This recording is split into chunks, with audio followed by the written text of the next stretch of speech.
पुराने समय की बात है।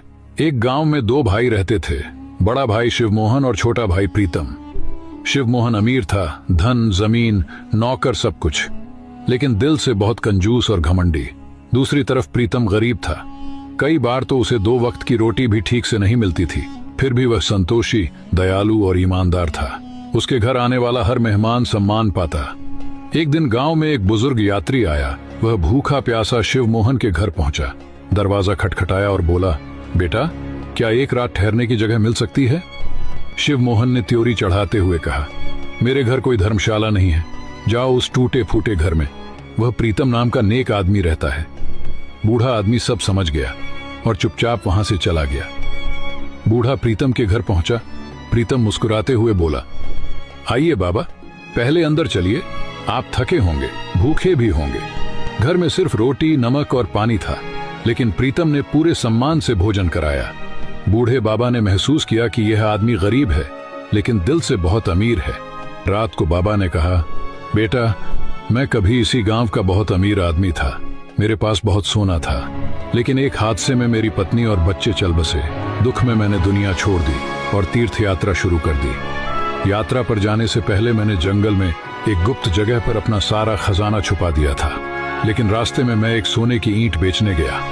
सुनार ने लालच में मुझ पर चोरी का झूठा आरोप लगा दिया और मैं सालों तक जेल में बंद रहा।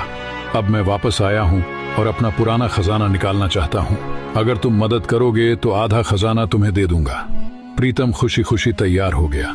सुबह होने से पहले दोनों जंगल पहुंचे, नक्शे के निशानों से रास्ता ढूंढा और एक बरगद के पेड़ के नीचे खुदाई शुरू की। थोड़ी देर बाद वहां एक लकड़ी का पुराना संदूक मिला। घर लाकर खोला तो सोने की ईंटें और ढेर सारे सिक्के। बाबा ने आधा सोना प्रीतम को दे दिया। उन्होंने चेतावनी भी दी, लालच से बचना बेटा, बहुत ज्यादा धन मुसीबत भी बन सकता है।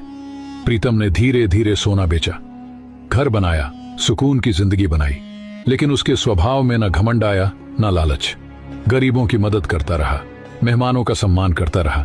प्रीतम की पत्नी ने लालच में खजाने वाली बात अपने देवरानी यानी शिवमोहन की पत्नी को बता दी। वह बात शिवमोहन तक पहुंची। दोनों लालच में अंधे हो गए। शिवमोहन रात में ही खजाना ढूंढने जंगल पहुंचा, लेकिन वहां से कुछ भी नहीं मिला, क्योंकि प्रीतम पहले ही खजाना निकाल चुका था। उधर शिवमोहन की पत्नी अकेली थी। चोरों ने मौका देखकर उसका घर लूट लिया। दोनों खाली हाथ रह गए। शिवमोहन बोला, ये सब तुम्हारी लालच की वजह से हुआ। पत्नी बोली, आप भी तो खजाने के पीछे भागे थे। दोनों एक दूसरे को दोष देने लगे। घमंड और ईर्ष्या ने उनकी जिंदगी बर्बाद कर दी। कुछ दिनों बाद वही बूढ़ा बाबा फिर आया। प्रीतम ने सारा